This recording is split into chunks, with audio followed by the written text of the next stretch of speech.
अध्याय 17 श्लोक नंबर 24 में ओम के प्रयोग का वर्णन किया गया है। यह है अध्याय 17 श्लोक नंबर 24। तस्मात् ओम इति उदाहृत्य यज्ञ दान तपः क्रिया प्रवर्तन्ते विद्वानोक्ताः सत्तं ब्रह्मवादिनाः। इसलिए वेद मंत्रों का उच्चारण करने वाले श्रेष्ठ पुरुषों की शास्त्र विधि से नियत यज्ञ दान तप रूप क्रियाएं यानी कोई सा भी अनुष्ठान जो वेद मंत्रों से होता है सदा ओम इस परमात्मा के नाम को उच्चारण करके ही आरंभ होती है। यहाँ तो साफ साफ शब्दों में लिखा हुआ है कि चाहे कोई वेद मंत्र से, चाहे वो गायत्री मंत्र है, चाहे वो महामृत्युंजय मंत्र है, उससे आप कोई सा भी अनुष्ठान करवा रहे हो, उससे पहले ओम लगाना अनिवार्य है, तभी वह शास्त्र अनुसार है, अन्यथा शास्त्र विरुद्ध है। नमस्कार दोस्तों, जैसा कि आपने क्लिप देखी देवेंद्र की कि ये कहते हैं कि वेद के मंत्र के आगे अगर हम ओम शब्द का इस्तेमाल करते हैं तभी वो शास्त्र विधि के अनुसार कहलाएगा, न अन्यथा वो शास्त्र विरुद्ध कहलाएगा। पहले तो हमें ये समझना ज़रूरी है कि शास्त्र विधि क्या है और शास्त्र विरुद्ध क्या है। तो मिस्टर देवेंद्र जी के हिसाब से, इनके अनुसार शास्त्र विधि भक्ति तब होगी जब हम 3 गुणों की पूजा करेंगे और शास्त्र विरुद्ध तब होगी जब हम इनकी पूजा नहीं करेंगे। जबकि जो परमात्मा है उन्होंने अपनी वाणी में खुद कहा है कि जो 3 गुणों की जो करते भक्ति उनकी कदे ना होवे मुक्ति। गुण तीनों की भक्ति में भूल पड़ो संसार, कहे कबीर निज नाम बिना कैसे उतरे पार। एके साधे सब सधे सब साधे सब जाए, माली सींचे मूल को फले फूले अघाए। अर्थात ये पूरा विश्व, ये पूरा ब्रह्मांड उल्टा लटका हुआ एक वृक्ष है और इस वृक्ष के अलग अलग जो पार्ट्स हैं उसको हमें इंडिविजुअली अलग अलग सींचने की ज़रूरत नहीं है। और जब हम इस वृक्ष के जड़ में पानी डालेंगे तो उस जड़ से पोषण सभी टहनियों में, सभी पत्तों में जाएगा, जिससे कि हमारा जो वृक्ष है वो फलेगा फूलेगा। तो हमें सिर्फ एक परमात्मा, एक पूर्ण परमात्मा की आराधना पूजा करनी चाहिए और फिर वहीं से सबको पोषण मिलेगा उसी परमात्मा से।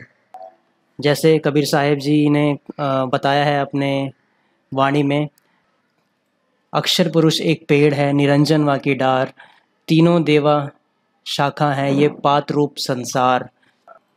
और परमात्मा की इसी वाणी का समर्थन हमारी जो गीता है उसका चैप्टर 15 श्लोक नंबर 1 करता है, जिसमें लिखा है कि ऊर्ध्व मूलम, ऊपर को पूर्ण परमात्मा आदि परमेश्वर रूपी जड़ वाला, नीचे को तीनों गुण अर्थात रजगुण ब्रह्मा, सद्गुण विष्णु, तमगुण शिव जी रूपी शाखा वाला, अव्ययम अविनाशी अश्वत्थम विस्तारित पीपल का वृक्ष, यस जिसके छंदासी जैसे वेद में छंद हैं ऐसे संसार रूपी वृक्ष के भी विभाग छोटे छोटे हिस्से या टहनियाँ पत्ते कहे हैं।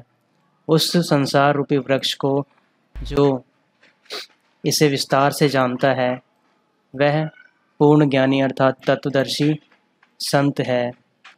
तो इसे पता चलता है कि ना तो हमें तने की पूजा करनी है, ना ही टहनी की पूजा करनी है, हमें पूजा करनी है जड़ की, जहाँ पे परमेश्वर रहता है। तो यही है शास्त्र विधि भक्ति। और इनके अनुसार शास्त्र विधि भक्ति तो तीनों गुणों की पूजा है और तीनों गुणों से ही इस इंसान में विकार आते हैं, तम रज सत। तो अगर हम इन्हीं की पूजा करेंगे तो हम तो कभी यहाँ से मुक्त ही नहीं हो पाएंगे। कबीर साहब कहते हैं, ब्रह्मा विष्णु महेश्वर माया और धर्म राजा कहिए, ये पांचों मिल परपंच रचाया वाणी हमरी लहिए। इन पांचों मिल जीव अटकाए, युगन युगन हम आन छुटाए, बंदी छोड़ हमारा नामम, अजर अमर है स्थिर ठामम। तो इससे सिद्ध है कि इन पांचों की क्या स्थिति है। ब्रह्मा, विष्णु, शिव, ये जो 3 गुण हैं, इनकी क्या स्थिति है, और माया जो इनकी माता है, धर्मराय जो इनके पिता हैं, जिन्हें काल निरंजन भी कहते हैं, ये इन पांचों ने मिलके जीवों को अटका रखा है। अगर हम इन्हीं की भक्ति करेंगे तो हम कैसे छूट सकते हैं। रोज़ अगर आप कभी किसी जेल में बंद हों और वहाँ जेलर से कहें कि मुझे छोड़ दें, तो क्या वो छोड़ देगा आपको? आपको कोई वकील करना पड़ेगा, तब वो वकील आपको वहाँ से छुड़वा सकता है। तो इसी तरह हमें गुरु, जो कि उस परमेश्वर का नुमाइंदा होता है, सच्चा गुरु, हमें एक वकील करना पड़ेगा, तो वो इन पांचों से हमें छुड़वा सकता है अपना सच्चा नाम देके। और ये भाई साहब कहते हैं कि हमें तीनों गुणों की भक्ति करनी चाहिए। चलिए कोई नहीं, इनकी बुद्धि है, इनका ज्ञान है, इसमें हम कुछ कर भी नहीं सकते। चलते हैं इस श्लोक की तरफ। जैसा कि इन्होंने कहा कि ब्रह्मवादी नाम वेद मंत्रों का उच्चारण करने वाले श्रेष्ठ पुरुष, इसका अर्थ इन्होंने ऐसा इसमें दिखाया है। तो ब्रह्म का मतलब होता है भगवान, वादी नाम का मतलब होता है स्तुति, याद करना भगवान को। तो इसका सही अर्थ तो कुछ इस तरह से निकलना चाहिए, या निकलेगा वैसे तो। अब जिसने गीता का अनुवाद किया है वो भी तो पूर्ण संत नहीं थे ना, इसलिए तस्मात्, इसलिए ब्रह्मवादी नाम, भगवान की स्तुति करने वालों तथा शास्त्र विधि से नियत क्रियाएं बताने वालों की यज्ञ, दान और तप व स्मरण क्रियाएं सदा ओम इस नाम को उच्चारण करके ही आरंभ होती हैं। इसका मतलब साफ है, जो भी शास्त्र अनुकूल जो भक्ति बताएगा वो पूर्ण संत होगा, और पूर्ण संत हमेशा पूर्ण परमात्मा की ही भक्ति बताएगा। और उस पूर्ण परमात्मा को पाने का जो मंत्र है, उसका जो स्टार्टिंग होती है, उसकी जो शुरुआत होती है, वो ओम मंत्र से ही होती है।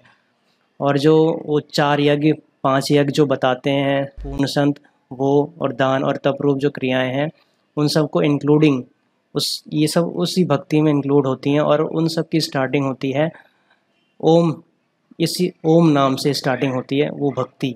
इसका अर्थ तो ये है। अब इन्होंने इसका अर्थ का अनर्थ किया है, वो इनकी बुद्धि के ऊपर है, इनके विवेक के ऊपर है, उसका हम कुछ कर नहीं सकते हैं। लेकिन ये जो मिसलीड कर रहे हैं, ये बहुत ही गलत कर रहे हैं लोग। नमस्कार, धन्यवाद।